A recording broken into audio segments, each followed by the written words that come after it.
মুসলিম সম্প্রদায়ের ভাইরা 4 লাখ টাকা 3.5 লাখ টাকা খরচ করে হজে যেতে পারে না, আমি এখানে একটা কাবা শরীফ বানিয়ে দিচ্ছি, এটা মেনে নেবেন? কেন মেনে নেবেন না? ওটাও কাবা শরীফ, এটাও কাবা শরীফ তৈরি। উড়িষ্যার যে জগন্নাথ মন্দির আছে সেটা একটা ঐতিহ্যশালী, ঐতিহ্যবাহী, একটা ঐতিহাসিক এবং ওই জায়গার আলাদা একটা গুরুত্ব আছে। ওই মন্দির যদি প্রতি পাড়ায় পাড়ায় একটা করে দেওয়া হয়, তাহলে সেই উড়িষ্যার যে মন্দির সেই গুরুত্বটা কি আর থাকবে? আপনাদের এলাকায় পূর্ব মেদিনীপুরে একটা মন্দিরের আদলে আর একটি ধাম তৈরি হয়েছে না? কোথায় হয়েছে ওটা? দীঘাতে হয়েছে। অনেকে অনেক কথা বলছে, আমার অবস্থান একটু ক্লিয়ার করতে চাই, আপনারা শুনবেন ভাই। প্রথম কথা, রাষ্ট্রের দায়িত্ব নয় মন্দির মসজিদ তৈরি করা, রাষ্ট্রের নির্দিষ্ট কোনো ধর্ম নয়, এটা হওয়া দরকার। দ্বিতীয়, আমি এই জন্য বিরোধিতা করছি।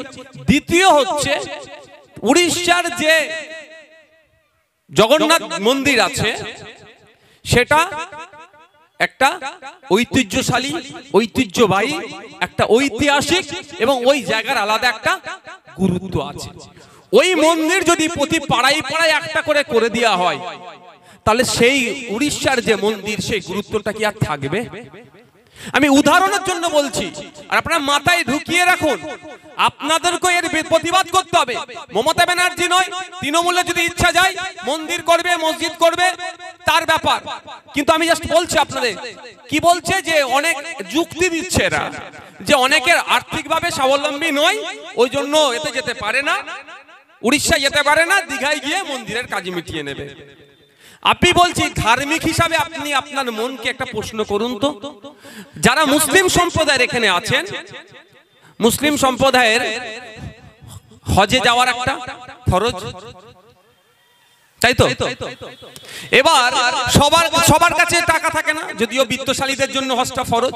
তারপরেও বলছি, মমতা ব্যানার্জি যদি কালকে ঘোষণা করে যে আমি পশ্চিমবাংলার মুসলমানদের জন্য খুবই চিন্তিত, এত চিন্তিত রাতে ঘুমোতে পারেন না, উনি ঘুমোতে পারেন না একদম আপনাদের জন্য যারা মুসলিম এখানে আছে, তো এত চিন্তিত মুসলিম সম্প্রদায়ের ভাইরা 4 লাখ টাকা 3.5 লাখ টাকা খরচ করে হজে যেতে পারে না, আমি এখানে একটা কাবা শরীফ বানিয়ে দিচ্ছি, এটা মেনে নেবেন?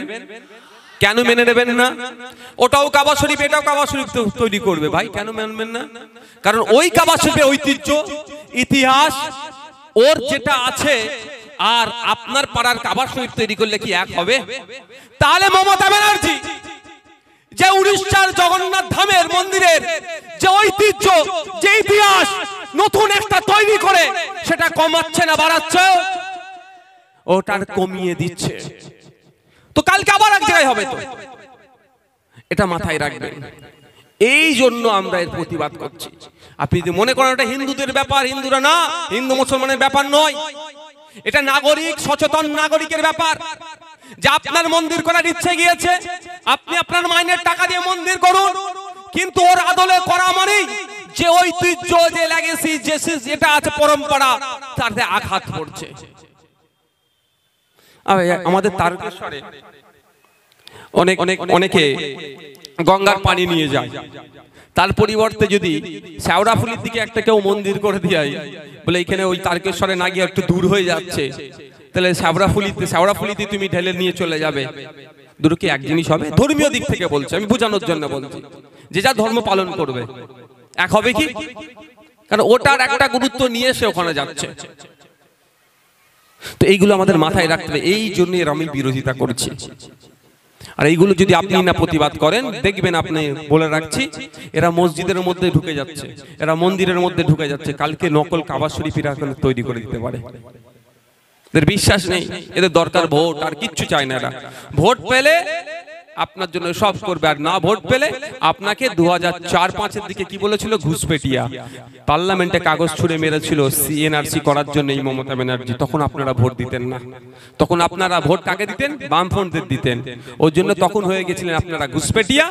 এখন ভোট দিচ্ছেন বলে এখন আপনি ওনার সোনার ছেলে হয়েছেন, কালকে যদি ভোট দেওয়া বন্ধ করে দেন আবার দেখবেন ঘুষপেটিয়া হয়ে যাবেন। তাহলে ভোটের জন্য আপনার সাথে সম্পর্ক রাখছে, কিন্তু আপনি আপনার প্রতিবেশী রাম কাকার সাথে, আপনি আপনার প্রতিবেশী রহিম চাচার সাথে সম্পর্কটা কি ভোটের? ভাই ভোটের সম্পর্ক দীর্ঘ বছর ধরে একসাথে উঠা বসা করছেন, তাহলে সামান্য ভোটের জন্য ভোট কি নিয়ে কি হবে? হয় শুভেন্দু অধিকারী মুখ্যমন্ত্রীর স্বপ্ন দেখছে, আর মমতা ব্যানার্জি আবার মুখ্যমন্ত্রী হওয়ার স্বপ্ন দেখছে। এই তো তারা মুখ্যমন্ত্রী হবে, আপনার পাশের বাড়ির কাকার সাথে, আপনার পাশের বাড়ির চাচার সাথে আপনি হিংসায় জড়িয়ে পড়ছেন কেন ভাই? ওরা এমএলএ হচ্ছে 1,21,000 টাকা মাইনে পাচ্ছে, ওরা মন্ত্রী হচ্ছে 1.5 লাখ টাকা মাইনে পেয়ে যাচ্ছে, আপনি তো ওদের হয়ে মারপিট করলেন, কি পাচ্ছেন ভাই?